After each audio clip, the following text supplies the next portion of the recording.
All right. Ladies and gentlemen, welcome to another episode, and this is episode 7 of At Home with Mark. Today, I am joined by a wonderful human being who I just purchased a pedal from. Is blowing my mind, and we're going to talk more about that. But I would like to welcome Emilio from Conerstone Thank you. Music Gear to Thank the you. show today. Hello, everybody. Thank you, everybody. And we're gonna do our best. So this is my first guest that is overseas. So Emilio is in northern Italy, and Yes. well, we might deal with some choppy internet stuff. We'll see how it goes. But Emilio, thanks so much for hanging out with me, man. Appreciate you. Thank you. Thank you for having me. It's a pleasure to be here and pleasure to talk. Yeah. So we were just talking right before we went live, folks. We were talking about Emilio was explaining to me about the different regions of Italy and the different languages spoken, and I was telling him he was a little bit worried about this because of the language barrier. But Emilio speaks impeccable English, and I speak no other languages, so I'm a schlub in this situation. Okay. Okay. I hope people will forgive my mistakes in English or in pronunciation or everything. All my Oh no. English come from from school, basically all school. Oh, okay. So And was that part yeah. of education growing up, is like learning English or learning a separate language? Uh, yes, actually, we started learning English from the early years of school. For example, I started studying English when I was 7. Uh, but at the end of the high school, you stop learning English because from that moment on, you are supposed to travel. And for example, the university is not English is not talked anymore. You need to travel. You need to learn by yourself. Yeah, Okay. I mean, you need to improve it by yourself. That's cool. So what did you do, like, as far as like your travels and expanding your knowledge of the language? Were you traveling through the Well, UK or?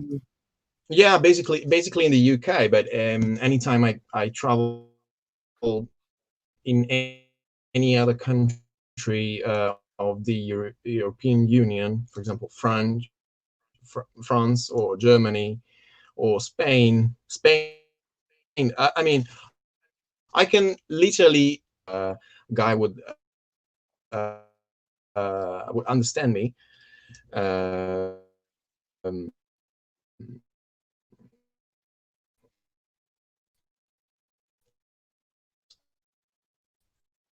But yeah, English is the tool that is absolutely necessary for any Italian that is traveling uh, um, anywhere outside Italy. Right. That's so Absolutely. cool. I feel like that's And the yeah, coolest. I went to the UK. I love the UK. Literally also. I took a great vacation last year. Sorry, 2 years ago in the USA. It was awesome. Nice. Where did you go? Yeah, I mean, and anytime I travel in a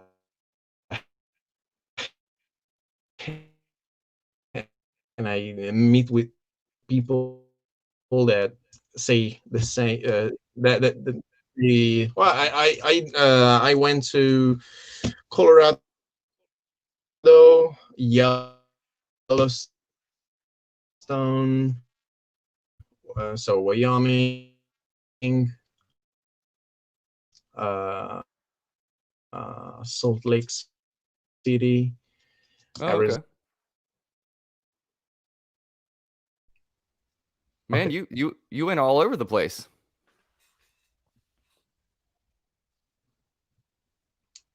Okay. Can you hear me, Emilio?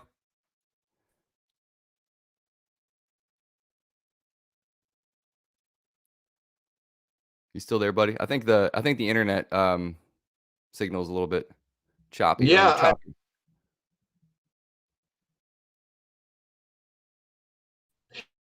yeah, I can hear, but I think there is some delays. Okay. Well, let me jump in with a question for you here. So I can. I'm I think I curious. can hear with delay. Oh, okay. I'm curious about like growing up in Italy in terms of your exposure and where your love of guitar came from and music in general and the stuff that you kind of grew up listening to that maybe sparked, an interest into kind of the pathway you're on right now in terms of, building, tools for us to use. Can you talk Mhm. a little bit about that? Yeah, of course. I started playing guitar when I was in the middle school. I don't know actually how do you call middle school, but I was 11, and I started studying, and I started playing guitar at school because it was a musical school, a musical middle school, and I started with classical music, and that was my entry point with guitar. So, uh, Oh no. Hey guys, we lost Emilio. Let me text him. Sorry, y'all.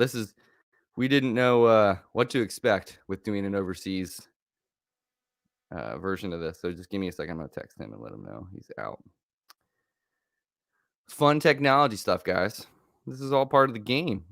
So what we do. Let me hit him up. Oh, there he is. There he is. Come back in.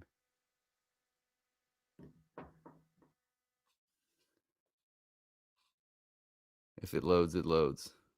Sorry, folks. Thanks for hanging with us. We'll get this rolling. We will get this rolling. There he is. You're back. Hello. Yeah, yeah. You got a better internet signal area?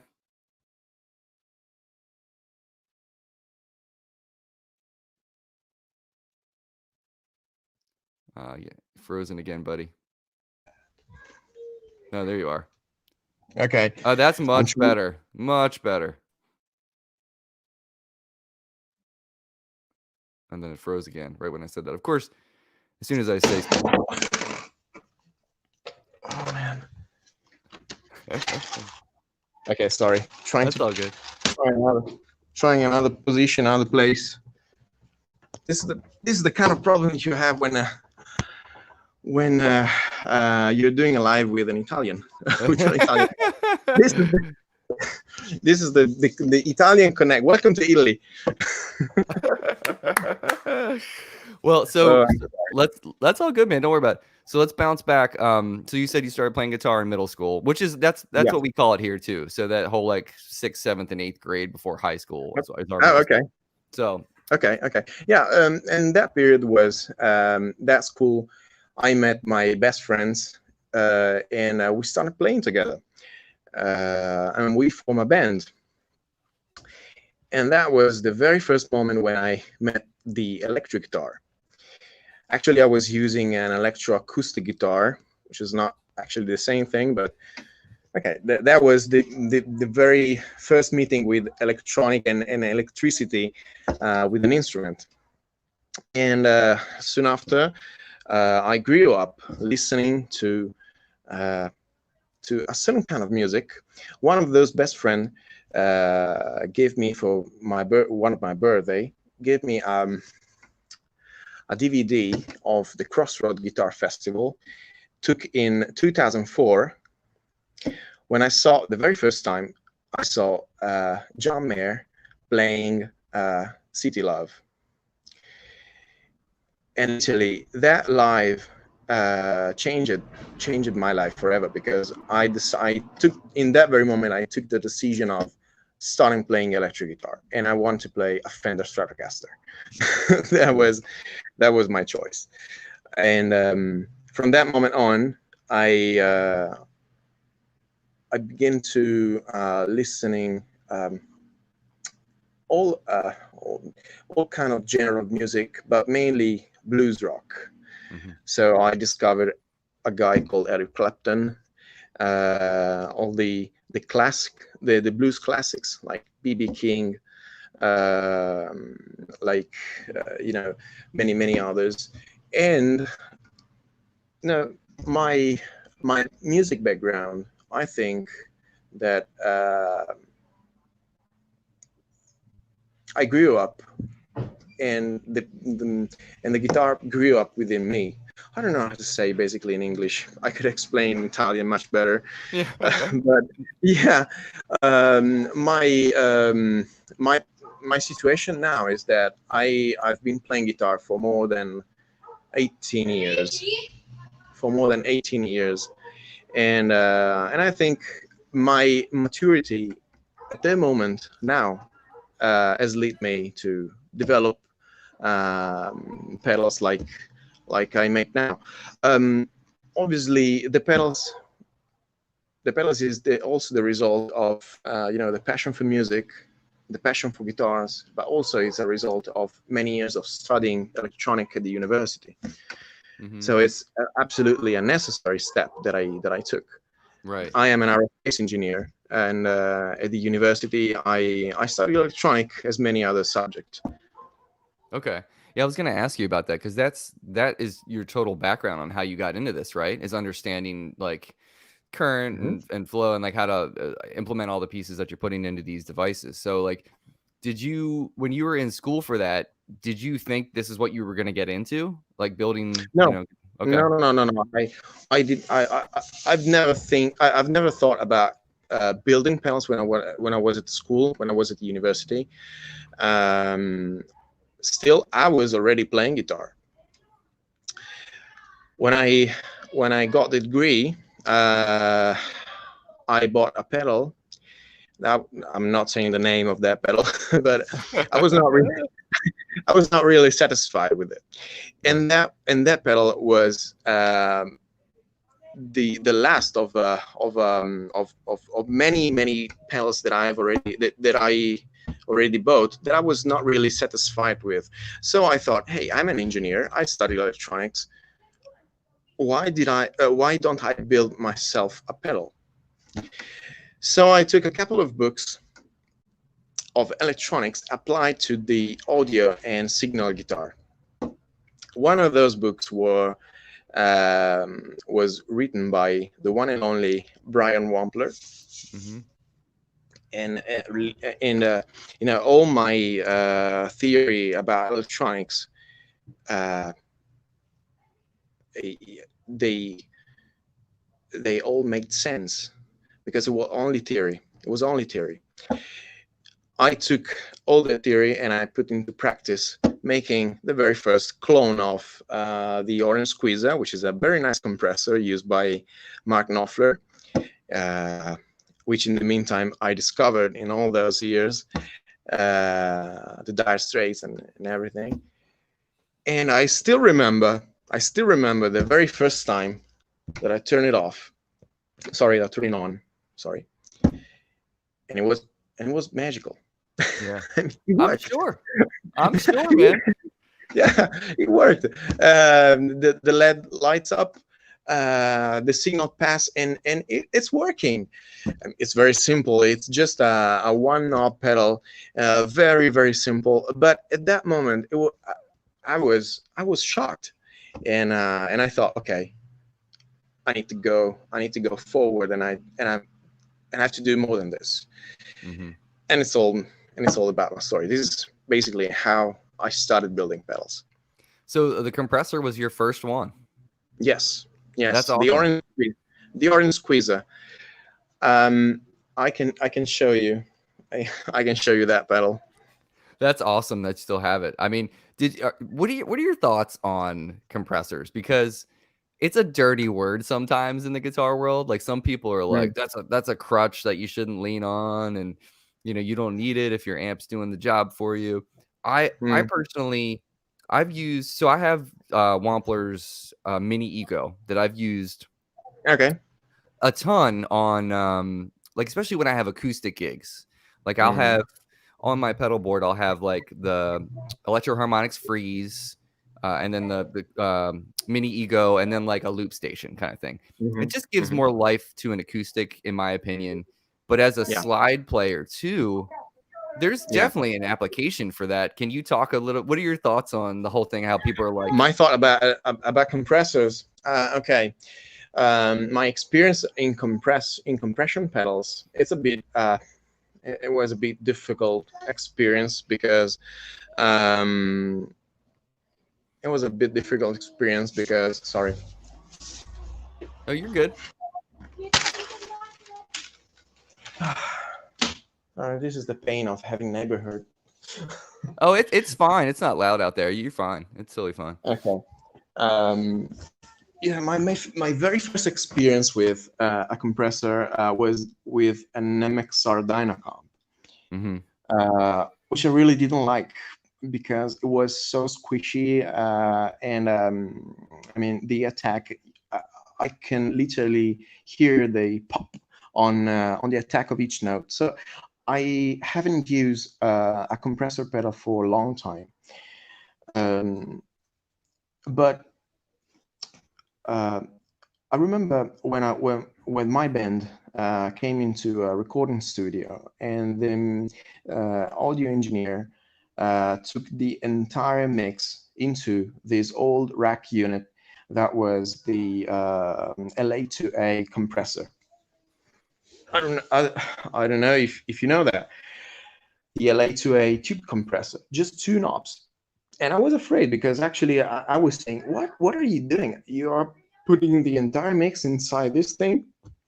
And I was afraid because my only experience with compression is that the compression killed my guitar signal. So I thought the same. It would do the same with the mix, but it didn't do that. That old tube unit bring the entire mix into life. And when I heard that, I thought, okay, I need to put that thing into a pedal. Hmm. Um, and that is why I decided to design the pedal that eventually was called Zephyro, which is my compressor. And I personally really like simple compressor that has a very light touch, not a very huge compression, because I think that the compression should serve my sound and not my sound should serve the compression. It's a different kind of perspective, and so I think of compression more as a tone shaping tool more than a compressor itself. Hmm. Hmm. Okay. I just played through the Jackson Audio Bloom. Um, Hmm. my buddy brought me like 8 pedals to like use for my channel because he was about to sell them, and he was like, "And if you want any of them, just let me know. You can buy it." And I had never played through a Jackson Audio pedal. I had no expectations. I had zero. Um, I knew of them. I knew Joey had the Golden Boy recently that came out in the Hmm. past year. So I plugged it in, and I was amazed, Yeah. absolutely shocked at how great that thing is. And to the point where I was like, I can probably show up to a gig. If I was like sitting in on a gig, I could show up with just that compressor, my guitar, and an amp, and I'd be fine for the night, Hmm. because Hmm. of the Yeah. Bloom circuit and everything. And it's not like you said, it's not about like having that compression squeeze your tone and everything. It just brought it to life a little bit more. Yes. Just a little Exactly. bit. And it's not like it completely changes the whole characteristic of your tone. It just give it a little boost, a little Yeah. lift, Yes. characteristically. So, It's like if you see everything from a third perspective, like watching everything from 3D. It gives it gives life to your guitar signal. So this is why I always say that when I use a compressor, I always like to use it always on, mhm, always on. Um, from a technical point of view, I found out that among all the compression technologies and among all the compression circuit, I particularly like the optical ones. So I started, for example, trying the yellow comp. I don't remember the name. The diamond compressor. Oh, okay. That was a classical one, and it's an optical compressor. Then I also studied a couple of other optical compression circuits, and then eventually I come out with Zefiro because I found that optical compressor, that conjunction of an LED paired together with a light sensitive resistor is definitely something that could mimic in their own way the behavior of a tube compression. Mm-hmm. Okay. Okay. And that's my opinion. That's the reason why I prefer optical compressor. But there are a bunch of non-optical compressors that are really good, and still have to be played. For example, the Kali 76 is a great compressor, but it's not optical. I mean, there's no problem with that. Mm-hmm. Okay. Yeah, I've always wanted to try that one. I mean, Wampler's little mini ego, I mean, it packs a punch for such a little footprint, Mm. you know? It's a great little Mm. pedal. Um, Yeah. so that was your first circuit that you worked on and finished. But tell me about one that, just for other people who might be interested in getting into learning how to build, what was a pedal that you failed over and over again trying to work on, but then all of a sudden it clicked and you're like, I got it. I got it. Like, can you give me an example of something like that? Okay. And failing is okay. I mean, I think, and I Yeah. teach my kid, you've got to fail over and over. It's like how they invented the light bulb kind of thing. You only need it one. You only need one victory to get it right. You know what I mean? Okay. If you're asking me this, let me be real clear.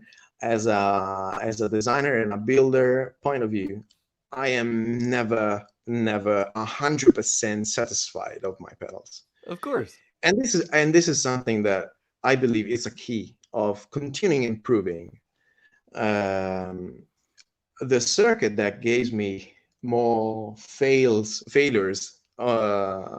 during Cornerstone time, and by the way, Linda is here. Okay. It's the dream team. Yeah. It's the Sparkle. Okay. The Sparkle Overdrive. That was the very first overdrive that I designed.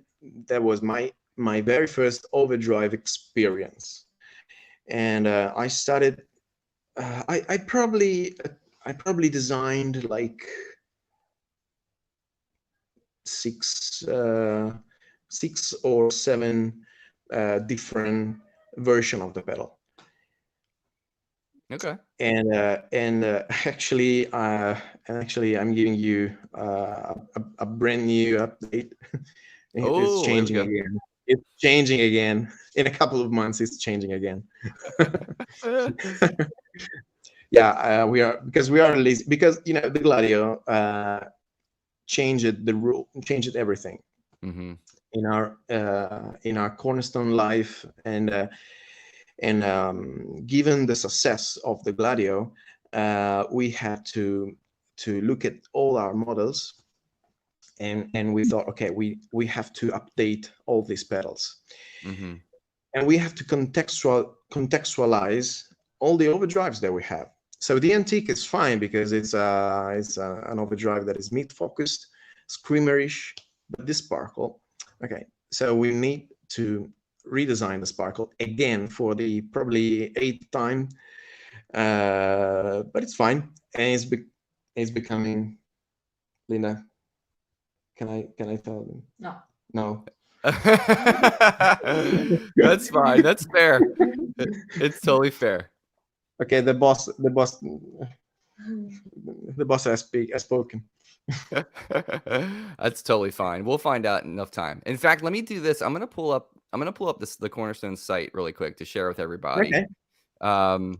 Because I think it would be cool to like have a little look at the site and the different pedals and whatnot. So let me go here. I'm gonna do this. Let's see how this works. Can you see your site? Yeah, I can. By the All way, right. the website also will be totally updated in a couple of months too. Well, it looks slick now. So this is where you guys should all go to check out, all the product line. But like, let's talk a little bit. So the antique is something that was my first foray into your products. Probably, I don't know, 3 years ago, maybe. Yeah. Because I saw it on Ariel's board. Yeah. So can you talk a little bit about this circuit and like what you were trying to achieve with it when you were building it? Okay. The antique came after I built the Sparkle. So the Sparkle was the first, and the antique was the second.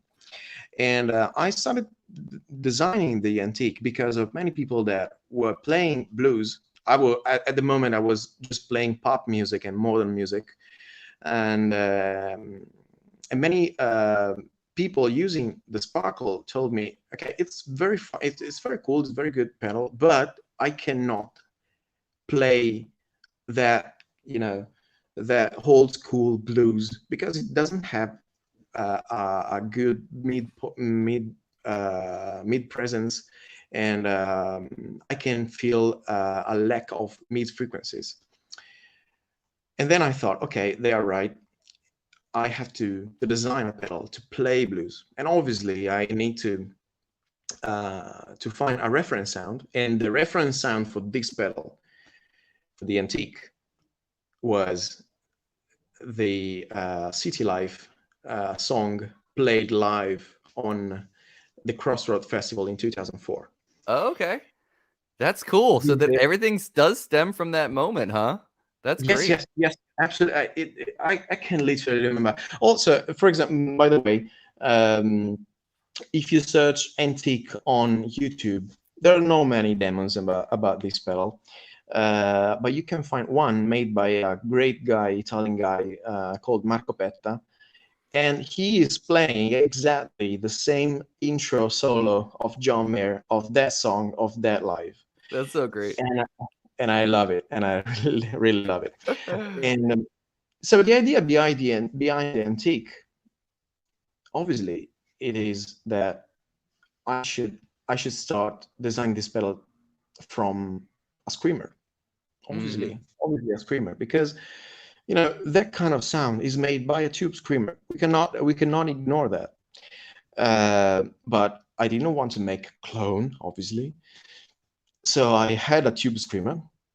I studied the circuit and the sound of a tube screamer, and I figured out a couple of things that need to be improved. For example, the tonal control.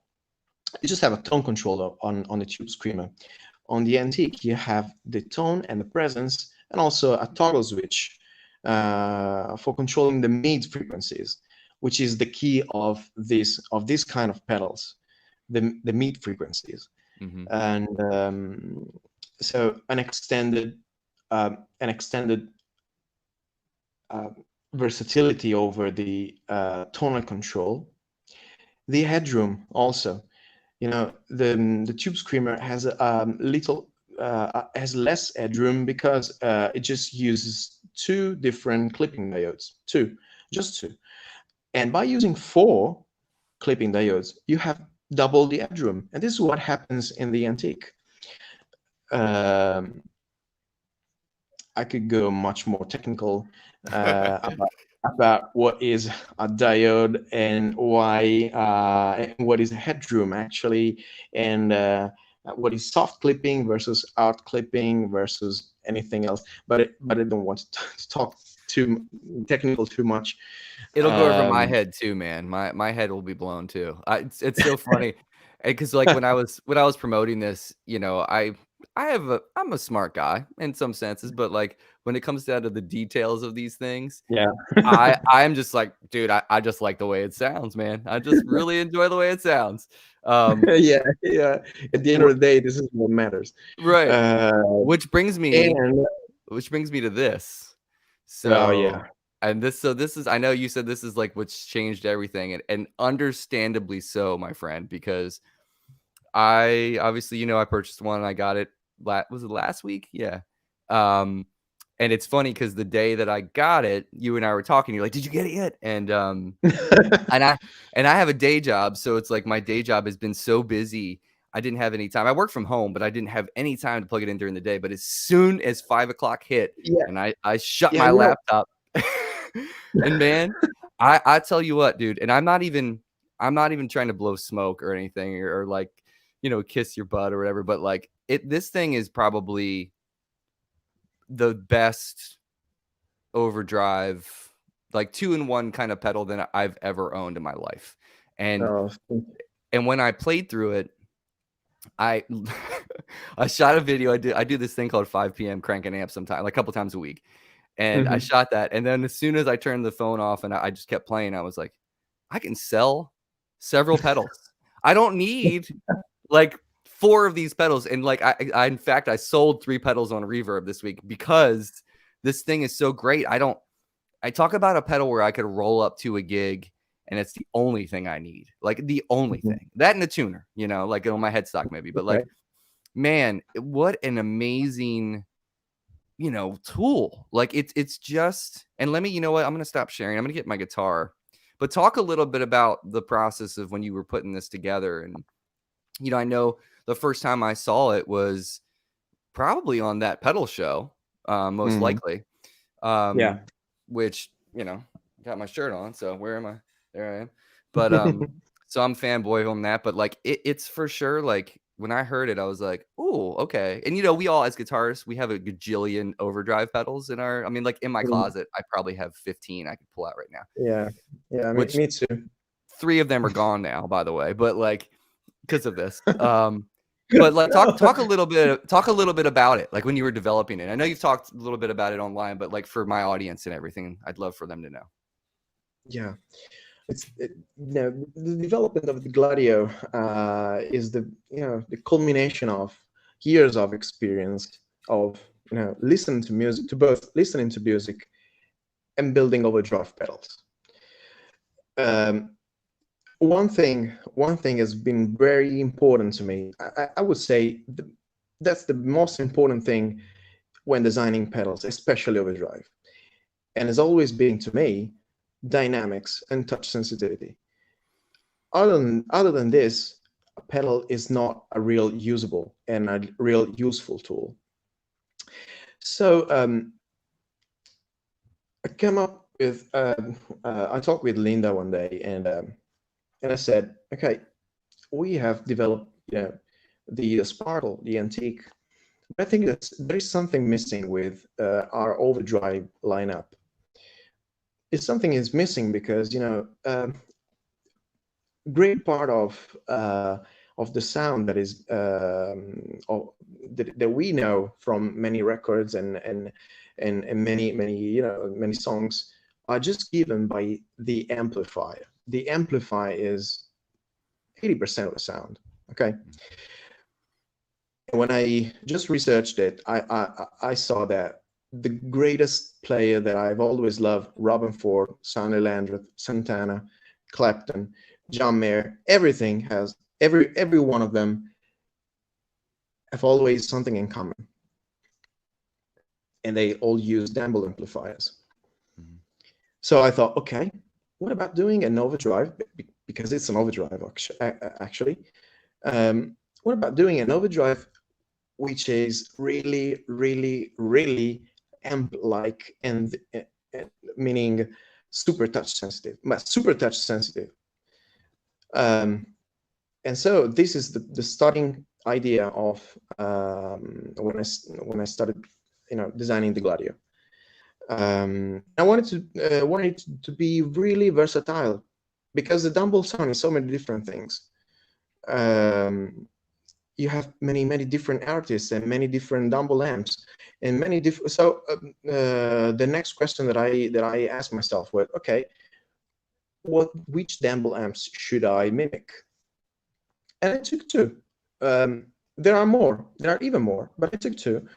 And one is the Robin Ford kind of sound, especially if you are, if you hear Cannonball Shuffle, Mhm.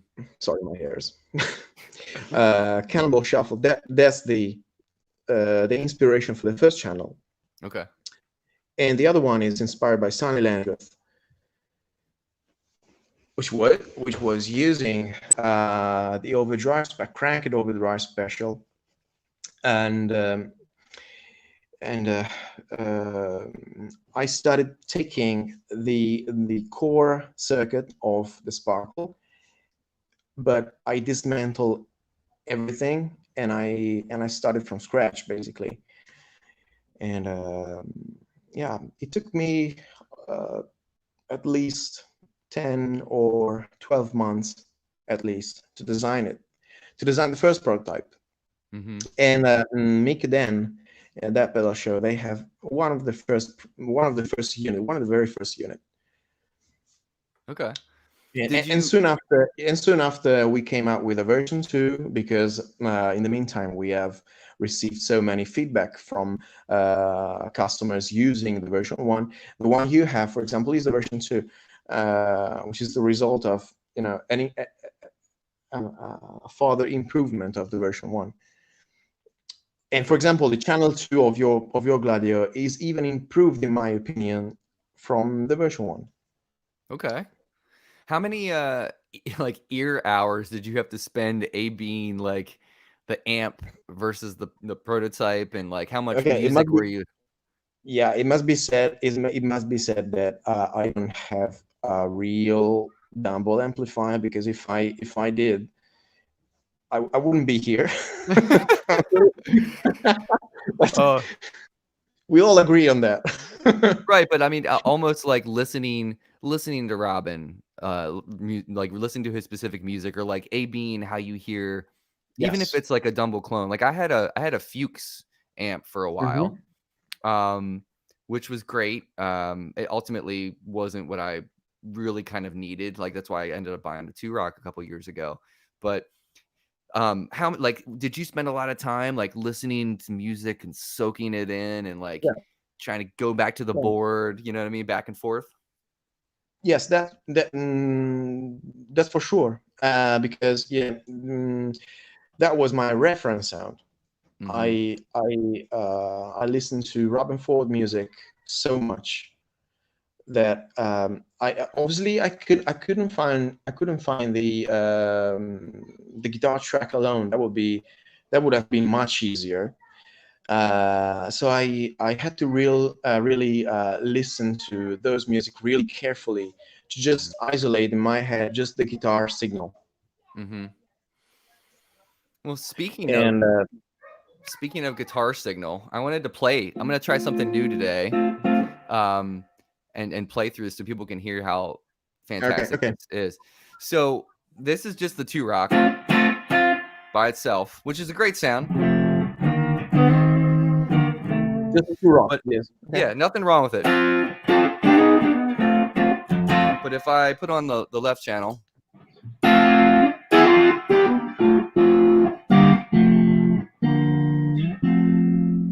I'll turn it off again. Turn it on again. It just has a lift.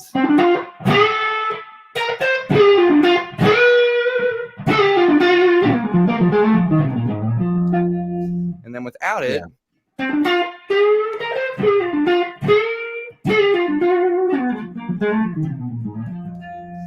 there's just the left side. I can see me leaving that on the whole time, the whole show. Yeah. It's just and like, the cool thing, if you try it, the cool thing is that it cleans up even without rolling down the volume, because I'm not really good at playing like you. No, I mean, yeah, let me just I'll attack it harder. So that's on. Yeah, that's it.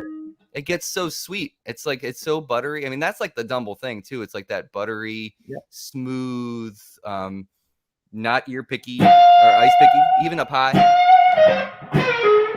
You know, that stuff is not, doesn't bother my ears. You know, now if I put it on the bridge,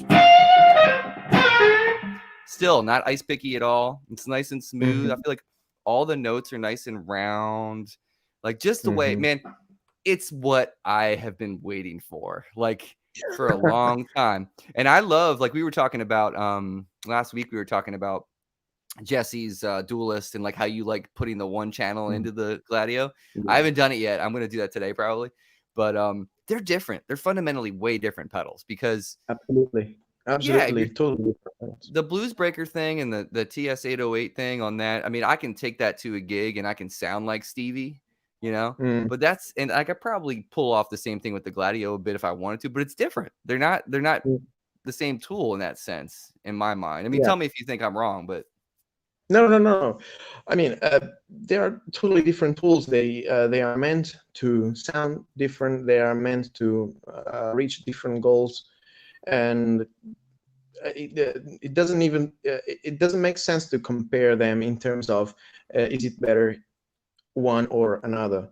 I mean, probably it would be it would make sense if we compare vintage things mm-hmm. or vintage pedals. But for modern pedals, I mean, um, it doesn't really make sense to me, especially because we are talking about two different pedals. Yeah. I mean, I think what I'm going to do is like this weekend, I'm going to shoot a video for my channel with just the Gladio. And then I think after Okay. that, I'm going to shut down all the like, questions about, well, should I buy the, should I buy the Duelist or should I buy the No, Gladio? no, I'm like, no. yeah, I'm going to be like, you should buy both because they're both awesome. Yeah. And I'll put them side by side just to show characteristically how different they are because Mhm. I feel like Jesse's angle is like looking for that, Stevie Ray tone or the Hendrixy thing. And you can get the thing that I like about his stuff is like I've never known how to get that Stevie Ray tone, but it really has everything to do with how bright you are, how bright Mm, you're playing. mm, But mm, honestly, man, I prefer darker tones. Like I'm way more mm. into more round, like darker, kind of like how Ariel is. Like I identify greatly with Yeah, him, how his tone yeah, is. yeah. It's a great Um, player. yeah. So, but like so this just thing is just, it just sounds so great. Yeah, yeah. There are two pedals that try to reach different goals. As I said, the goal of Gladio is to reach an amplifier sound. Mm-hmm. I would say that the Duelist is more focused on reaching a person sound, Stevie Ray, Yeah, yeah, and it's different, just different perspective. yeah. And since I try to make the Gladio as much as dynamic as possible, I also put the compression toggle switch because obviously every one of us has guitars with different pickups.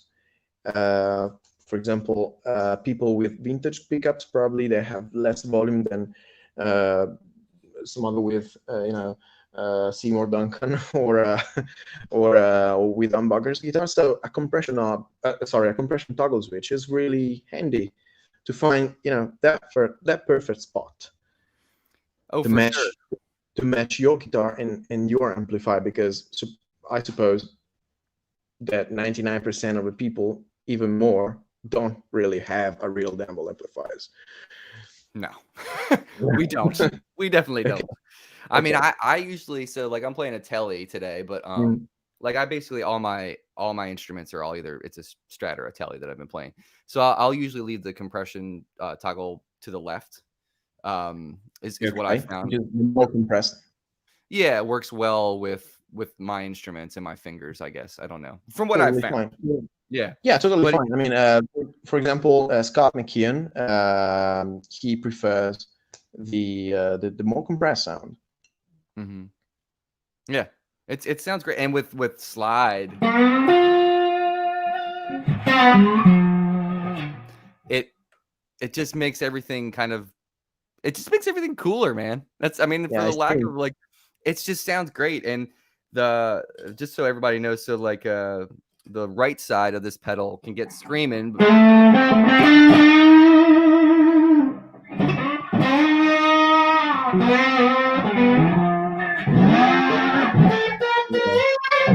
Yeah. Ah, It's just, it's not overdriven to the point where it's distortion. Like, you know, sometimes we'll hear some overdrive pedals that sound distorted when you really get the gain cranked up. And I only have the gain. I mean, the gain is at like 11 o'clock or 10 o'clock. It's not Okay. that high. I have the volume up. So I want that headroom. And the tone is kind of in the middle. You know, it's just, Yeah, it's so very, versatile. very transparent from the tonal point of view. But if you notice, the clipping and the saturation sound is totally different compared to the first channel. Oh, 100%. Yeah, I've noticed. And then like stacking these guys, woo! Like when I did that, the first time I did that, I was kind of messing with the left channel and right channel independently. And then when I put them both on, I was like, okay, this, I can definitely take this to a gig and play slide and just, you know, everything that I normally do. And if I put both of those on, I have all the sustain I need. I have Yeah, all the grit I need. sustainable. Yeah. It's just great, man. I mean, you guys should be really proud of this because it's, Yeah. I am. I think you know, the version 2. Many people ask me what's the difference between version 1 and version 2. The version 2 has introduced that the central toggle switch, you can see the S and D on the both sides of the toggle switch, which is the single and double mode. And you can stack them if you put on the D, on double mode, okay? And if you put it on the single mode, it's like a flip-flop functioning between the two. And it's very handy, for example, if you play slide, maybe because during a song you're playing, you know, just rhythm playing a rhythm chord, but then you need to do a little slide phrase. Then you need to flip flop immediately on the second channel, and you have to turn to the first channel again. You don't have to dance the tip tap. Yeah, it's brilliant. It's brilliant. And like the jazz and rock setting too are so, they're different. There's like tonally, like when you're using between those two jazz and rock settings, like it changes the sound of your guitar for sure. Like it's in a good way. Like if you want this sound, you can have this sound.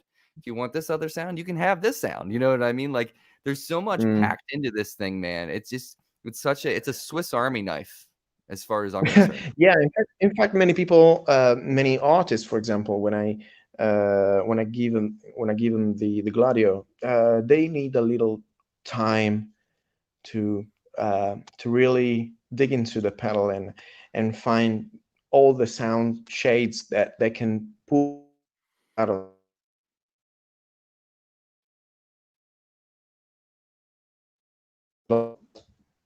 Hello. Yeah, sorry, I Hello. lost you for a second. Yeah, I got you. Okay, I'm back. Okay, and there are also some Easter egg inside the pedal. I don't know. I don't know if you have it open up, but I'm scared if to do you that. open it up, It's funny because I never, you know, and sorry to interrupt, but I never mess with it, like toggle switches and like dip switches and stuff inside because okay. I'm like, the creator of this tool created it to sound like this, and if it's not touching me immediately, then I'm probably not going to use it. But like what you did here, I don't need to touch anything, man. It's so great. Yeah. But Okay. There are two kind of players. The one like you that just trust the builder and okay, I leave the pedal just as it is, and another kind of people who receive the pedals and the first thing that they do is open it up. Yeah, I don't know why. That's okay. It's okay. It's okay to me. I have nothing to hide. Probably, and they asked me. I can see two internal trimmers, and one slide switch. What do they do? And I tell them. Okay. And so, do you want to tell everybody here what they do? Because I'm not going to mess with your tool, man. It sounds great. Okay, there are two internal trimmers, one for each channel. You can find one on the right, which is called bass, which is controlling the bass frequencies of the first channel, and another one which is instead controlling the clarity and the high-end control of the high-end content of the second channel. Mhm. um, and then you can also find a little slide switch um, that is adding a combination of diodes and transistor to the second channel to allow a second clipping option, because many, if you have noticed, the second channel has a pretty hard clipping, and some people tell me actually, it's pretty hard to play with it. Maybe if you're not really skilled, maybe if you're not really good at playing it, maybe you can find some hard time playing with it. So a little compression would help, and that slide switch is for those people. Okay. Yeah, you can't. It's funny when since I've owned the Two Rock, it's the same thing with that amplifier. It's like you can't hide behind anything with these kind of amps. Mm, Like it's like yeah, if you are not a practice player and a very proficient player, it's going to show every little mistake. So yeah. it's made me a better player owning that amp. But it's the same thing with this pedal. It's just like it's so I don't want to say transparent. That's a bad adjective, but Mm, like it's just like it shows every little note that you play and every little nuance of your fingers on the exactly. fretboard, and that's awesome. Like for a player like me, like I want that thing to inspire me and to Hmm. push me to be a better player to make Hmm. me sound better. Like you got to be good before that thing's gonna make you sound good, right? Yeah, Um, yeah. so but that's the thing. It's a cyclical thing. It's like inspiring as a player to step on tools like this for me because I use them every day, man. Like every single day, I'm practicing and plugging in and sitting in front of it, and I am still getting to know this, pedal.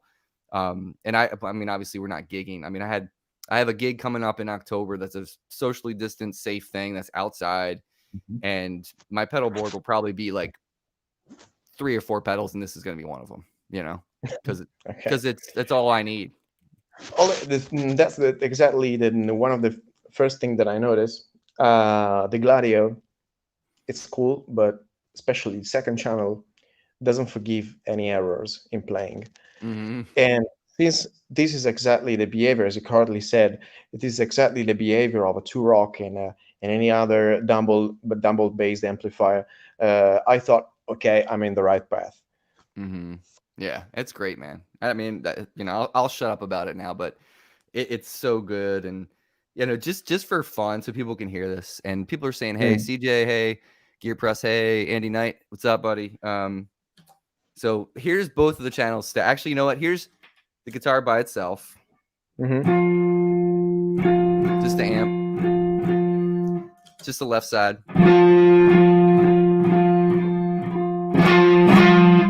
just the right side, both of them.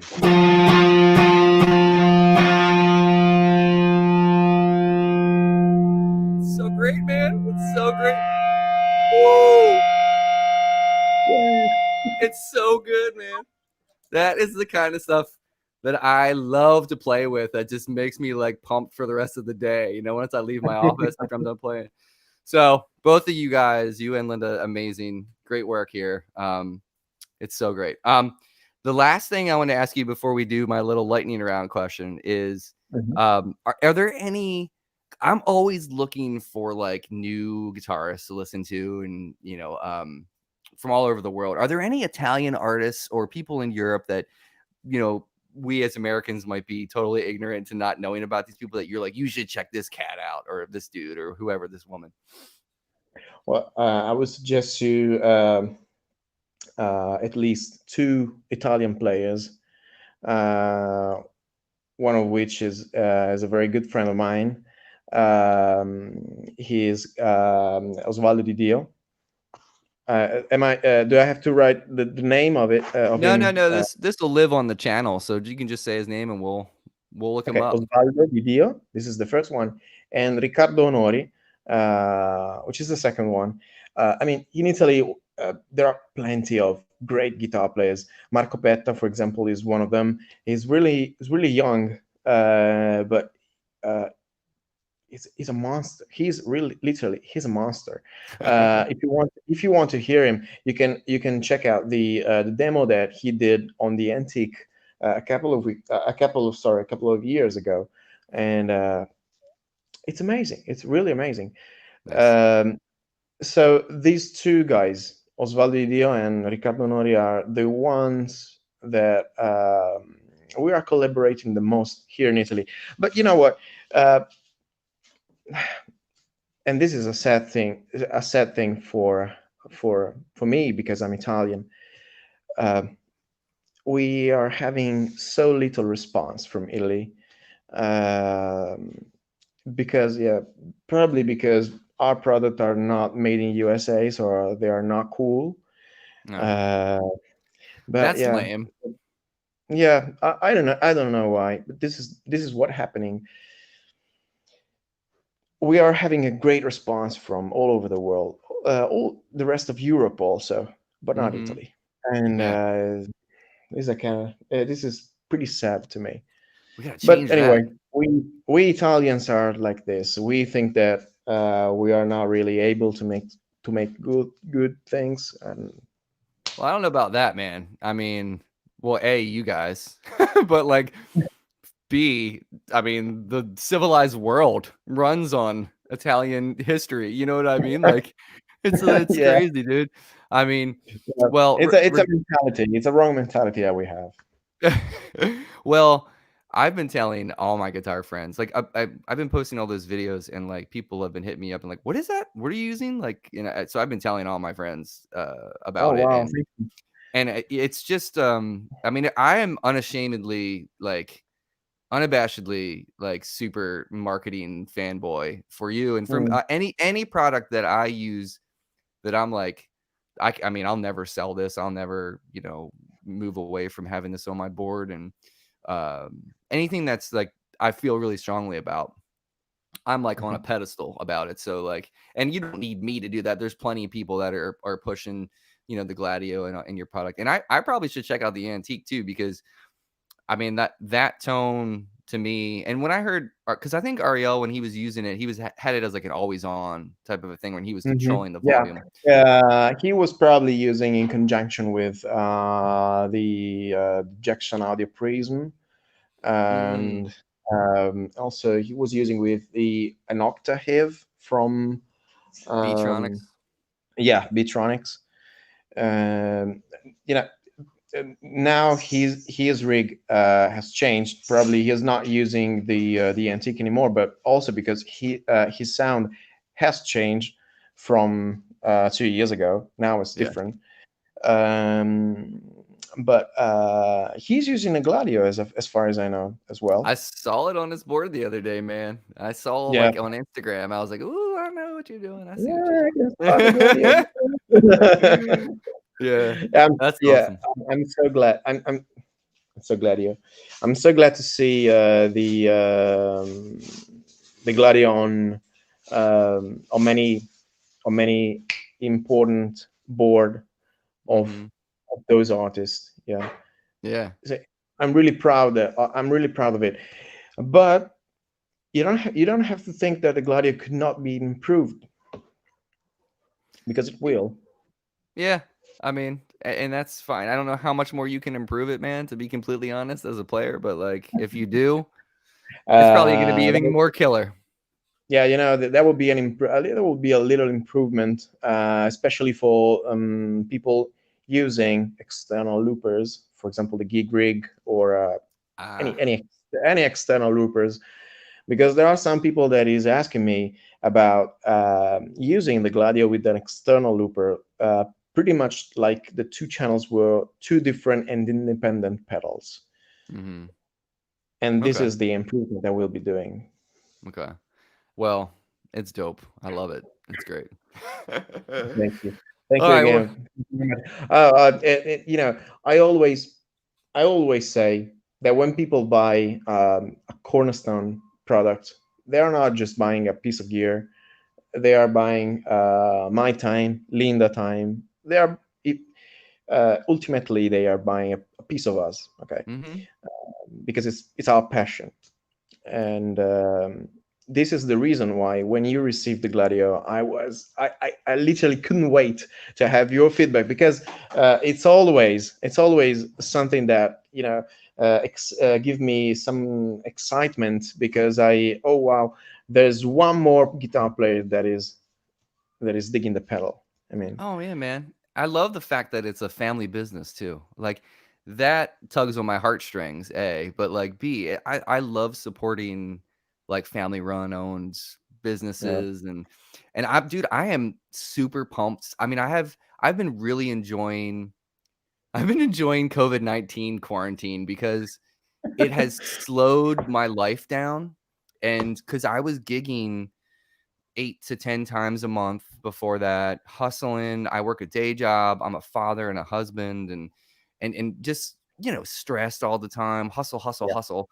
And when this all went down, and I had my last gig was probably early February, and I haven't played since then. I had a gig in June that was outside, that was fine.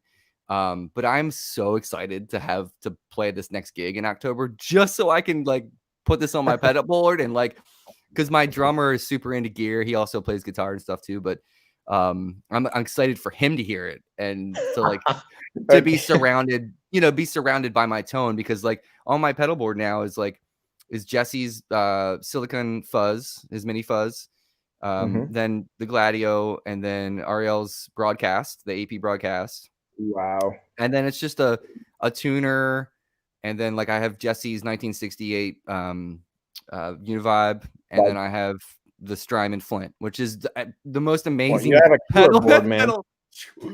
So like, but I'm so excited to use it and just have those 6 pedals and just have fun, man. So Awesome, awesome. awesome. Yeah, man. Well, let's do this lightning round. I'm gonna do my best. I figured I was like, this is gonna be probably hard because I don't know how much American pop culture comes into your guys' lives. It probably doesn't at all. So I stayed away from that as much as I possibly could. So, Okay, I will try. all right. So here we go. Let me get this fired up. All right. First question's always the same. Lennon or McCartney? McCartney. Soft or hard clipping? That's a very hard question. Art clipping. Okay. Ice cream or gelato? Gelato. Of course. PRS or Gibson? Gibson. Fuzz or overdrive? Oh man, overdrive. Overdrive. I love pop. Okay. It's a good question, man. I'm sorry, man. Obi-Wan or Yoda? Oh, Yoda all the Okay. way. Echoplex or Echo Rec? Echo Rack, Beans and Echo Rack, the Italian one. All right. Netflix or the movie theater? Disney Plus. Okay. Okay. I can get down with that. We got Sorry. the new Mandalorian season coming up soon, man. So I can get down with that. Yeah. All right. So this is two bands with the same song name. So Beatles Money or Pink Floyd Money? But Pink Floyd Money. Right. Sorry for Beatles, but Pink Floyd is my life. Okay. And the last one, Leonardo da Vinci or Leonardo DiCaprio? Da Vinci. Da Vinci tutta la vita. Of course. All right, cool. You made it Sorry, through. I didn't. That was more of a joke. First one. I didn't get the first one actually. Linda helped me. Okay. Leonardo da Vinci. So yeah, that last one was kind of a joke. Of course, it should be Da Vinci. No, So of course. so thank you so much for doing this, man. I super you. appreciate you. I appreciate the stuff that you're building for us guitarists, and of course, I'm gonna be purchasing more stuff from you, man, because what you guys are doing is head and shoulders. Thank you very much. Yeah, man. Of Thank course. you very much. So Thank you very much for your words and your support and your appreciation. I mean, it's a real encouragement for us. We need that's it. great. Yeah, dude. Of course. So, folks, thanks for hanging out and tuning into the stream. Next week, we've got Michael Palmisano from Guitar Gate, and we got David Landreth from the Brothers Landreth as well. Wow. We're gonna talk about some bass guitar stuff. But yeah, thanks again, Emilio. We'll talk to you guys Thank later. you. We'll see you next time, man.